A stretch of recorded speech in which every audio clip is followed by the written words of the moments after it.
Now, my first challenge here is to explain why college sports matter enough to care about them and to write about them critically. And this was my challenge when I tried to sell my previous book called Three and Out about the Rich Rodriguez years here at Michigan. The publisher I was pitching is Farrar, Straus and Giroux. Of course, FSG, they've been around for almost 70 years. I believe they lead the league in Nobel laureates. People like T.S. Eliot, Alexander Solzhenitsyn, Nadine Gordimer. Nowhere on that list is a single sports writer, trust me. So I'm pitching a 70-year-old publishing house that has not published one sports book ever. So I'm explaining to my editor, Thomas Labine, who is still a great friend, just named this week the editor-in-chief of the Harvard University Press. This guy's clearly a Northeastern brainiac of a rare sort. And so I'm pitching him on this idea, and I say, look, I know you guys don't care in New York or Boston and so on about college football very much, but out here, the flyover people, we take this very seriously. And on any given football Saturday, trust me, in the Big Ten stadiums in our part of the world, all right, they'll have 500,000 people actually there to watch the games, another about 20 million watching on TV. It's a big deal. His response was, yes, even more people watch NASCAR races. They do not buy books. Touché. I got more work to do here than I thought. So I backed it up a little bit. I said, okay, but NASCAR has not changed American society and changed it forever. And my argument is that college football actually has and still does. And that goes back to 1787. And no, I will not go year by year, I promise. It's not that long a speech. A guy named Thomas Jefferson, you might have heard of him. He wrote the Northwest Ordinance trying to figure out how to settle the states beyond the original 13 colonies. This is Ohio, Indiana, Michigan, Illinois, the Big Ten states, basically. And he wrote, and I quote, "Religion, morality, and knowledge be necessary to good government and the happiness of mankind. Schools and the means of education shall forever be encouraged." And how important is that phrase? Walk down South U, turn right on State Street. Stop at Angel Hall. Look above those pillars. The words I just gave you are engraved forever in 10-foot-high letters on the mantle of the most important school building here at the University of Michigan. Without those words, this place does not exist. We are not here. All right, those words also set up a radical idea that every single citizen of this nation should be educated. All right, that is a revolutionary, radical notion. And part of that radical notion was that if you have enough brains to go to a university, we'll make it both easy and cheap for you to do so at state universities. It is no longer easy or cheap, I realize, all right, but that was the promise. And that is where the University of Michigan starts, and all the other Big Ten schools outside of Northwestern as well. So that got a little traction with the guy, of course, at that point. What happens next? All right, unlike Oxford and Cambridge and Heidelberg, of course, those were cities long before the universities ever showed up. Not true in the United States. We are so young that we invented a new thing called the college town. All right, that is a strictly American invention. That was true of certainly Ann Arbor. And by the way, a little fun fact about Ann Arbor. Ann Arbor was born in 1824 by land flippers, by the way. Any romantic notions you hear, one of them ended up in jail for a little while, I believe. So this is not, these guys were just crass businessmen, but they knew they needed something big to come here to sell the land. So they first bid for the state capitol, and that, of course, goes to Lansing. The second bid was for the state penitentiary, and doggone it, we lost to Jackson. That is the best loss ever. Third prize was the State University, which they brought in from Detroit to Ann Arbor in 1837. That is the best third prize we will ever get. We are not asking for a recount, obviously. So we got the college town. Now you've got, all right, hundreds and thousands of 18, 19, 20-year-old single men and women all at one place without any adult supervision. What could go wrong? You foreign fellows are in for a lot of culture shocks, by the way. Beer pong is not that popular at Tokyo universities, I notice, and so on elsewhere. But beer pong here is a big deal, so heads up on that one. What can go wrong? Violence in the form of football and, of course, excessive drinking. A university president was heard to remark, and I quote, "Ann Arbor has been disgraced as a place of revelry and intoxication nationwide." And that president was not Duderstadt in the 80s complaining about the famous $5 pot law. That was President Erastus Otis Haven in 1871. The problem is not new.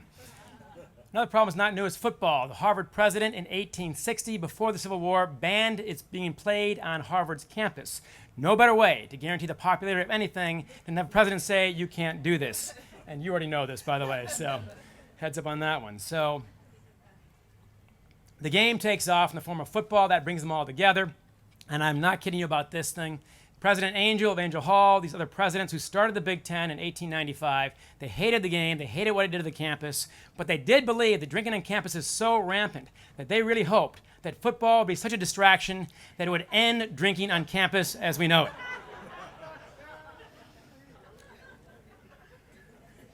And that is why to this day there is no drinking here in Ann Arbor. So, can you imagine what this place would be if football had not stamped out drinking forever? It'd be mayhem. So, good for that. We are the only nation, by the way, that cares about this, as the foreign fellows already know. I didn't fully appreciate this growing up in Ann Arbor until I was over in Nagano to cover the Olympics. And yes, I did do some journalism before I met you, Charles, but Nagano comes to mind as one of those places. But your story's a lot better, actually. So I was over in Nagano, and my international journalist friends, they're pretty good about knowing a fair amount about U.S. sports, of course, NBA and so on. They know about the Super Bowl, they know about the NFL. And I was trying to explain to them that just 1 month earlier, my alma mater, first of all, my alma mater has got a stadium of 110,000 people attached to a university that holds more than the town itself. This is almost impossible to explain to somebody in Europe or Asia or anywhere else. But hard to explain is the fact that my alma mater won the national football championship just 1 month earlier. And so they would say, and I quote, "Oh, so you beat the Green Bay Packers." It's like, no, it doesn't work that way, and I can't even begin to explain this. So why are we the only nation? And that got me curious as well as to why that matters so much as I'm pitching this to FSG.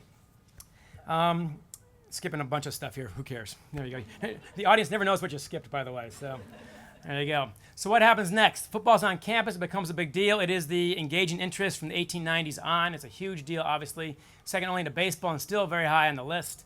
All right, what happens next? Here's what happens next. From 1817 to about the time I was born in 1964, the taxpayers of the state of Michigan paid over 90% of the budget of this university. That percentage is now down to 4%. All right, it is a state school in name only at this point. But during the crucial first 130, 140 years or so, the taxpayers passed millage after millage after millage, bond after bond, you name it, even during the Depression, all right, even during the Civil War, even during World War I and II. They always backed this university. Why did they do it?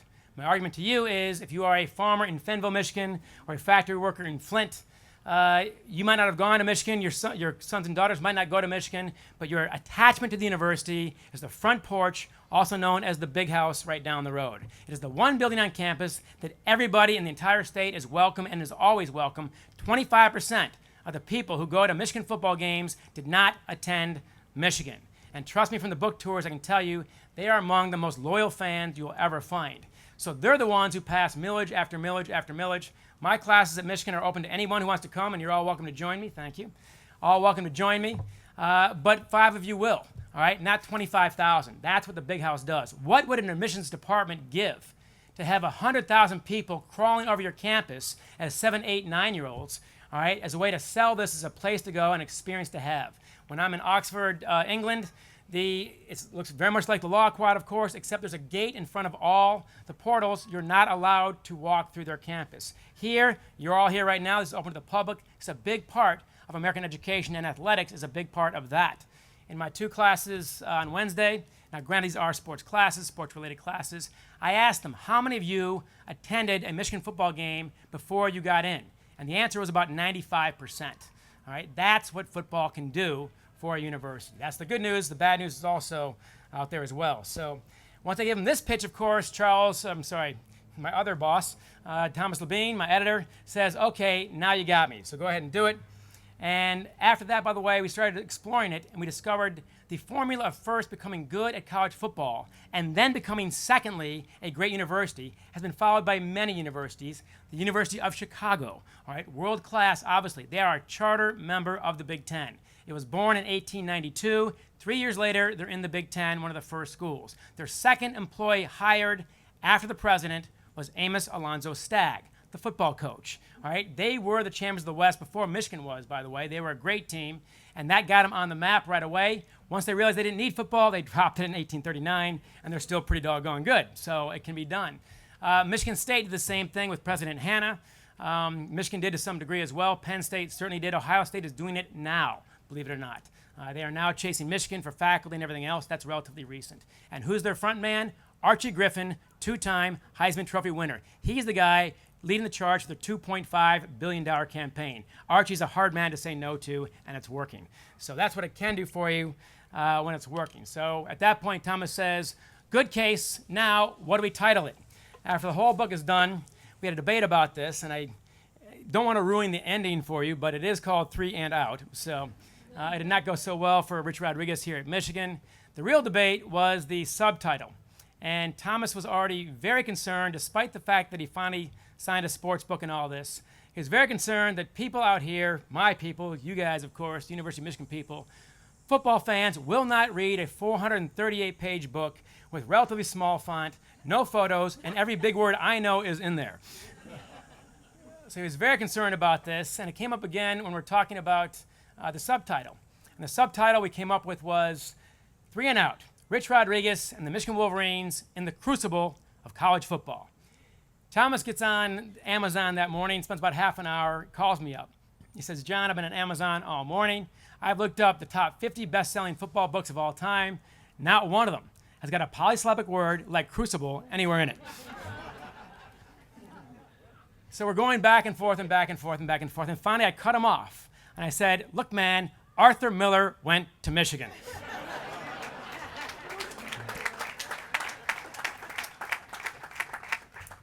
The fact that you got that joke with no explanation vindicates me forever. So hats off to you on that one. Thank you very much.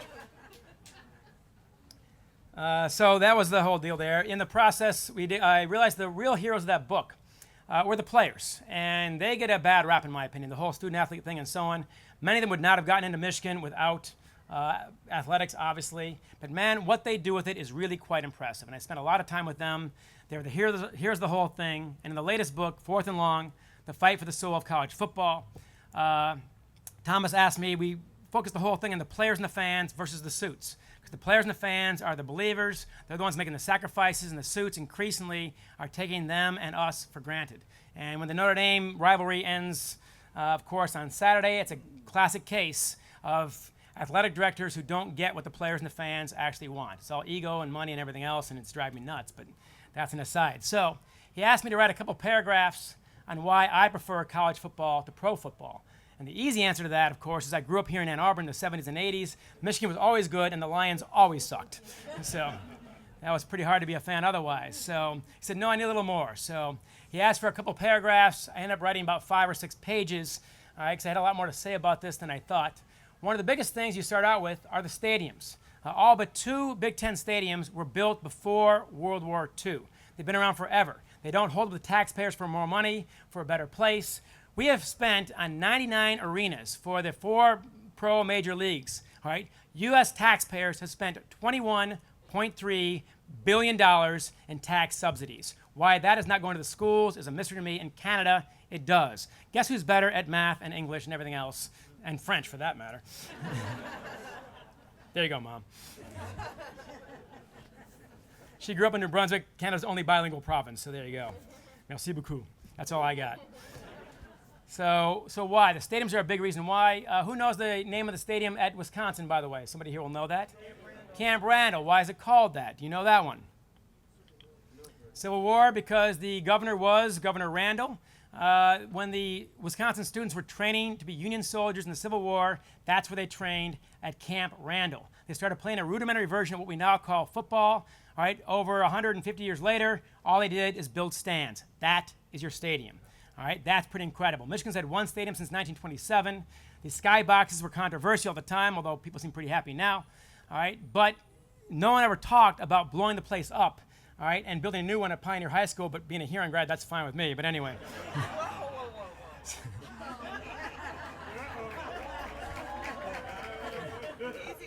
I knew I was going to find a third rail sooner or later talking like this, and my Pioneer alum friend, there we go, also my boss's boss's boss. I take it back. I rescind that comment. No one talked about blowing up the stadium and building a new one. If they had talked about getting rid of the big house, that would be torches and pitchforks. In my lifetime alone, the Lions are on their 3rd home, and I don't care about any of them. It does not attract the same kind of passion and affection. You've also got the players. If you are a hotshot college senior, what happens to you next if you are in football? You are literally drafted by the city and the team where you least want to live and least want to play. All right, you are a millionaire indentured servant, but you are an indentured servant at that point. All right, if you are a hotshot high school senior, the equation is exactly the opposite. All right, you have all the power. You get to choose where you want to go. All right, and they choose them. Trust me, I know these guys. They choose their schools not just on the basis of the facilities and the helmets and all that, but also, believe it or not, the academic advising, the odds of graduation. It always matters to the parents quite a bit, and the culture they find at each school. It matters to me that Denard Robinson, the star quarterback here at Michigan a few years ago, turned down all kinds of illicit money, cars, you name it, to go to schools in the South, to come here to Ann Arbor, I don't think for the weather, and go to a very tough school and graduate on time. That matters to me.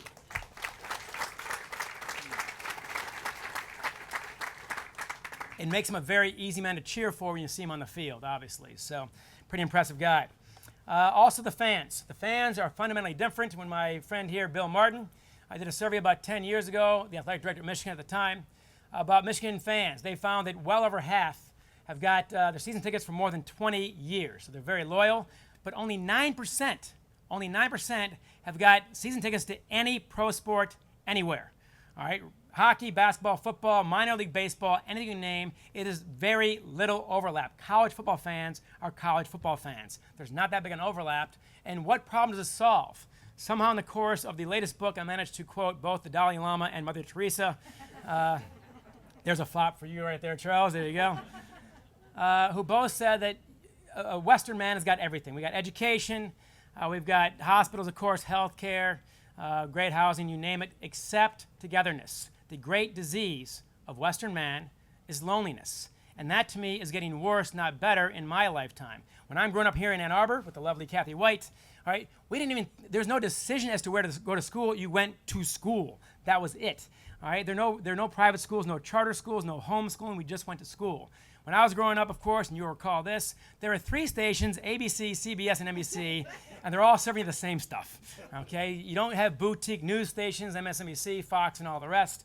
We are balkanized. We are separating at the seams, all right? And I don't know what will bring us together again. In my dad's day, my dad proudly served in the U.S. Army after medical school for 3 years. Took a big pay cut for that, I'm sure.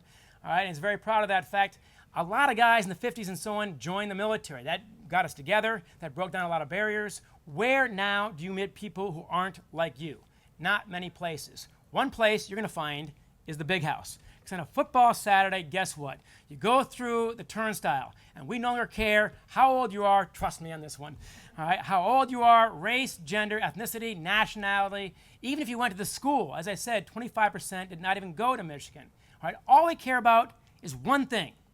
If you know when to punch your fist in the air on hail. If you can do this, you are one of us and you are welcome. Foreign fellows, hail, okay? You are now one of us. There you go. You already did it. We gave him our tickets on Saturday, by the way. This man's already graduated from that school. So there you go. I talked to Pastor Ed Zetters at State College, Pennsylvania. He's the pastor of the Methodist Church there, the oldest church in town. And he's a very thoughtful guy. He's written international papers. He's been published and so on.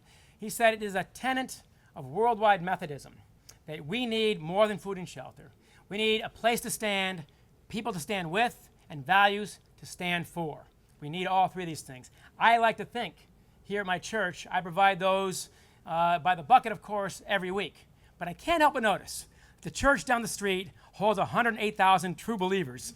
Right? That is called, of course, Penn State Stadium.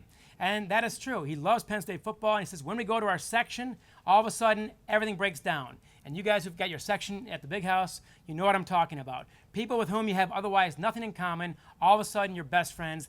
For 6, 7, 8 Saturdays a year, they end up being people you invite to weddings. This is incredible. All right, this is what it does for us. How deep can it go? A few years ago, Dave Brannon, the AD here at Michigan, received a letter from a longtime fan who said that years ago, when he was 8 years old, his father died suddenly, and of course that's tragic and sad. And he said, after that, I was always looking for role models, all right, teachers, coaches, Boy Scout leaders, and so on. But the best one I ever found was a guy I did not meet until a few years ago at age 45, and that was Bo Schembechler. Whatever he told his team to do is what I did. All right, his press conferences, I watched. His quotes, I read. His books, I read. And he closed the letter by saying, Bo Schembechler is my father. And in this crowd, you get nods, all right? People actually get what that's about and how this happens. When Bo passed away on November 17th, 2006, it was sudden, unexpected, and the students, not the faculty, no one else, the students put together a ceremony very quickly on the diag that night. They had scaffolding, speakers, you name it, all in about 4 or 5 hours.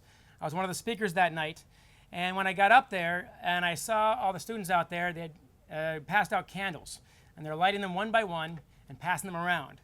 By the time I got up there around 9 o'clock, all I could see was the students' faces, and tears were coming down the cheeks of men and women who were about 19, 20 years old.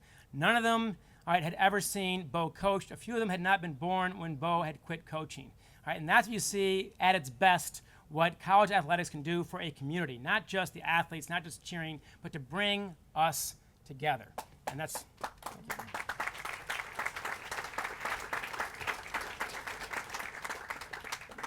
Our love for this is irrational, and unfortunately, that's where they've got us. And that's where, did you guys all pay your seat license before you came here today? I trust that you did. Charles, get with it, man. There's money to be made here, obviously. So this is the problem, is the players and the fans were equally irrational about this, and they're taking advantage of that, in my opinion. That's one of the lessons from the previous book. I am far more passionate about the University of Michigan. My love for that is not irrational. It runs very deep, to say the least. And by the way, my wife and my former fellows, yes, I did in fact get married.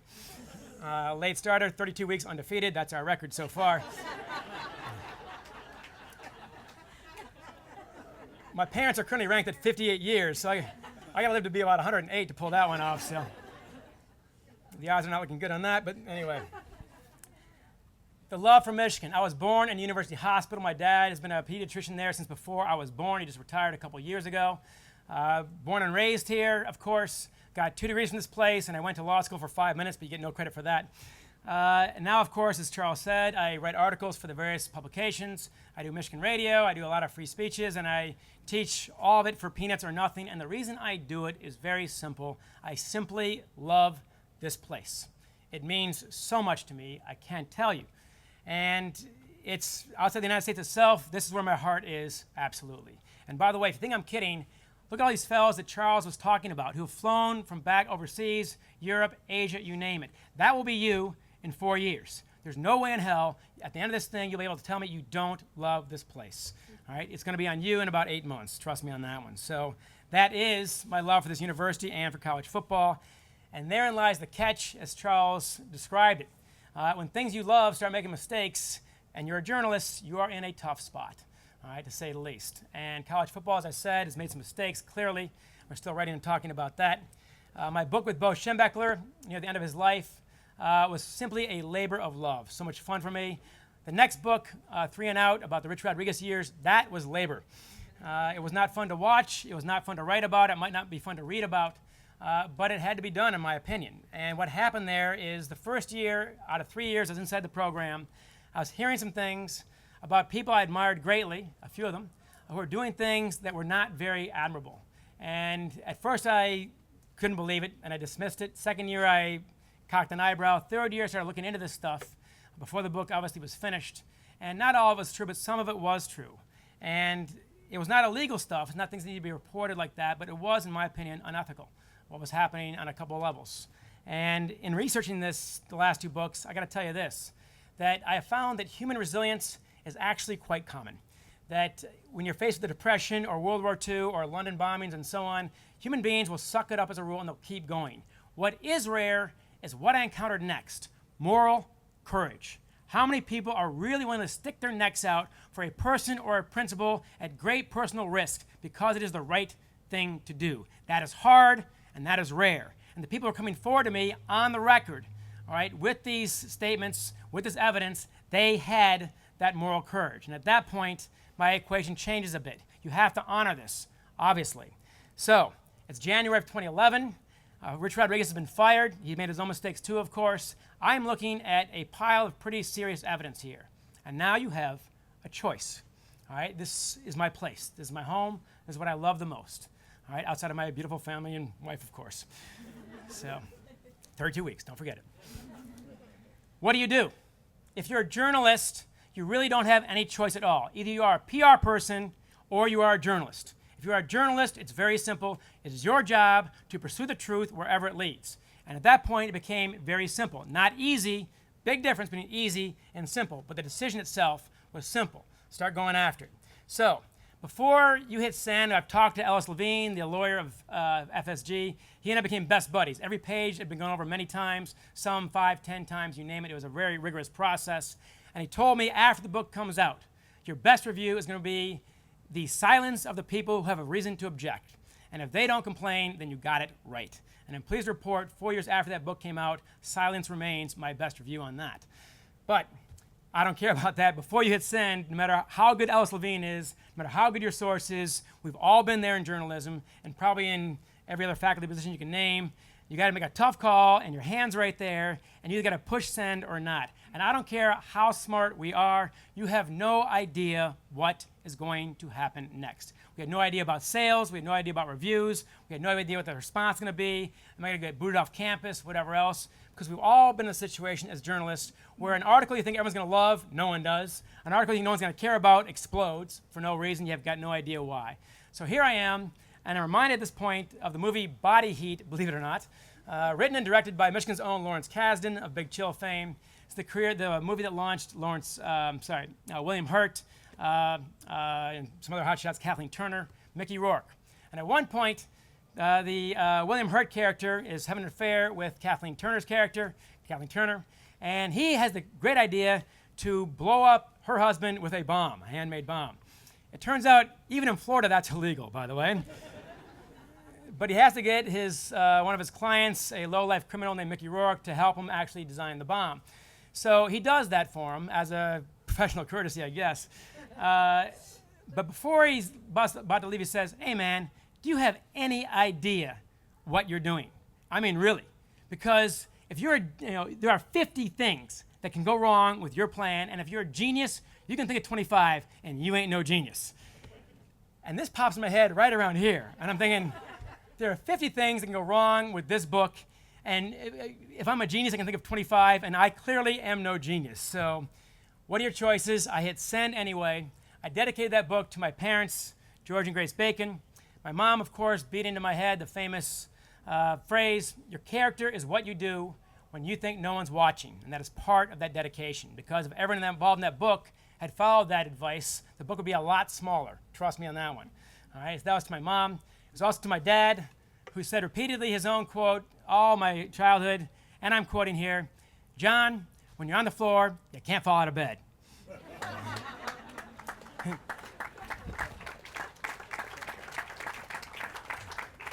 That's as a result of my many failures through life. That was always his pep talk, such as it was. And I thought to myself, I'm about to prove both of them right, I think, in this case. So here we go. So what happens next? I give out a few of my copies to my journalism friends the week before it is launched at Bar Louie downtown. I hand them all out. And in the back there, I gave 2 or 3 paragraphs in homage to them, actually, because they were treated, frankly, pretty badly by the department. They're getting tired of it. I had to catalog that because I felt that if I don't write this, who's going to write this for them? He's already moved my seat, by the way, at that point, from the 2nd row of the press box ideal to the 5th row where no humans other than me actually exist. So you couldn't see the game very well, but Detroit I could see on a clear day, no problem. So that part was cool. It really didn't affect me too much because I'm a freelance writer writing books. I'm not a beat writer, so it's not that big a deal. But I included in there the quote from one of my friends who said, "They show amazing contempt for the media and really free speech itself." And that's my university. That bothers me. All right? This is a bigger place than that. And I figured if I don't write this, who's going to? I'll take one for the team here. And as one of my friends said, "Yeah, okay, but what can they really do to you?" And I said, "That, my friend, is a failure of imagination." I don't know, but you don't know either. So we're going to find out. So, well, what happened? The department did, in fact, pull my press pass for last season. The first and only person, I believe, in the history of U of M to have that done, which is rather surprising. I want to stress, however, it didn't affect what I do. To me, it's chump change. I even debated including that in this speech or not. I'm writing books. You don't have to be there to write books. It's really immaterial. What is important, though, is the principle. And I was surprised that some people inside the athletic department themselves were actually surprised that nobody in the press box spoke up, nobody wrote about this in any way. Because it's not about on my behalf, but on behalf of a principle that we have to hold dear, not only as journalists, but as a free society, and that is free speech, obviously. Now, in their defense, I got to say they're far more scared than I am at this point. A lot of those guys depend on that access to even do their jobs. If they lose their access by speaking up, they're out of a job, and that's serious stuff. All right, so that's a different category there. But I will say also, I did lose a few friends out of the deal, but not that many. And my best friends became even tighter. I gained a lot of new friends. Many of you are those old and new friends. I appreciate that. And this is where Michigan really shines. The Michigan difference was the campaign slogan a few campaigns ago. What it means to me is this. Michigan fans are diehard fans. They're hardcore. They want to win. Frankly, they expect to win. All right? It's in their DNA. It's in their fight song, by the way. I studied fight songs for the previous book, and most of the fight songs, the men of the scarlet and gray at Ohio State, we have to win this game today. And Wisconsin, on Wisconsin, fight on forward fame, we have to win this game. The victor says, we are the leaders and the best, the champions of the West. What we're saying is, screw you, we've already won, we're going home.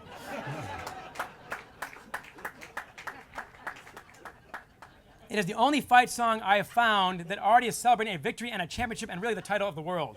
So, Michigan State might call that arrogance, we call this confidence. So be it. To me, it was this. They want to win, they expect to win, but it's vitally important to Michigan fans, and these books kind of proved it to me. All right? Not just that they win, but how they win, how they conduct themselves. That is ethical, above board, a program you can be proud of. And I can tell you this does not work at Ohio State. A friend of mine is Kirk Herbstreit, who works for ESPN. Just by not picking, and he played quarterback for the Buckeyes, a beloved Buckeye family, just by not picking the Buckeyes every single Saturday to win, he had to move his family down to Knoxville, Tennessee, due to death threats on his kids. All right, that's courage, by the way. All right, that's insane, obviously. At Michigan, the opposite happened for me. 95% of Michigan fans, faculty, alums, students have rallied behind these books. They pushed them both to the bestseller list. There's no way it gets anywhere near it without the Michigan people. And that, of course, is very vital to me. If I'd written a similar book at Ohio State, I'd be speaking to you via Skype, all right, from a secure, undisclosed location. Cheney, how you doing, man? High five. But in saying all this, it worked out ultimately pretty well for me on the most part. Took some dings. I paid a few prices, obviously. But it could have been a lot worse. But my point there is not that we size up the pros and cons of our actions before we hit send. It is not a cost-benefit analysis that gets you to that decision. It is only a cost analysis. And the cost simply for not telling the truth when we are charged with telling the truth. That is our only real job, is telling the truth. When we are charged with that and you fail to come through on that, you will lose your professional integrity, you will lose your personal self-respect, and dare I say it, you will lose your soul. And if that sounds melodramatic, if you don't stand for the truth, what's left? What's left? Nothing of value, really. So, that was not a hard decision there at all on the grand scale. So we're journalists. It is not our job to make widgets and sell them to the highest bidder. It's our job to pursue the truth, obviously. We're not doing this for the money. And by the way, if any of you were doing this for the money, you were misinformed. All right? It's not how it's going to work these days. It is not our job to attack or defend any institution. It's our job to pursue the truth and let the chips fall where they may. However, I want to say this. The institution that we love the most and respect the most, and that is surely including the University of Michigan, all right, feeds on the truth, needs the truth, can handle the truth, gets stronger and bigger and more powerful due to the truth. All right, is the best way to protect what we love the most. You fellows are world-class truth seekers. We've established that, the BBC and everything else. Your introductions were very, very impressive. You've now come to the University of Michigan, an institution founded on that pursuit. You've come to the right place, to say the least. For the next 8 months, anything you're interested in, and your range of interest is very broad. I've seen Steerad, you're here, an old friend of mine, chairman of physics, all right? Any topic you're interested in. So this place is so amazing. You can walk right down South University. You can find very easily somebody who's an international expert in that field, and they will actually help you learn it. That is amazing. And as different as the methodologies are for electrical engineering or international law or American literature, it all still boils down, all the methodologies boil down to one thing here at the University of Michigan, the pursuit of the truth, wherever it leads, without fear. Every single discipline is based on that one premise. And I know this because that's what I learned here at Michigan. And my mentors are here today. Guys like Nick Delbanco, Terry McDonald, Maris Vanovskis. How important are they to me in my development? I dedicated this book to them, who taught me how to do this, how to be strong when it gets scary. All right, what do you do next? So,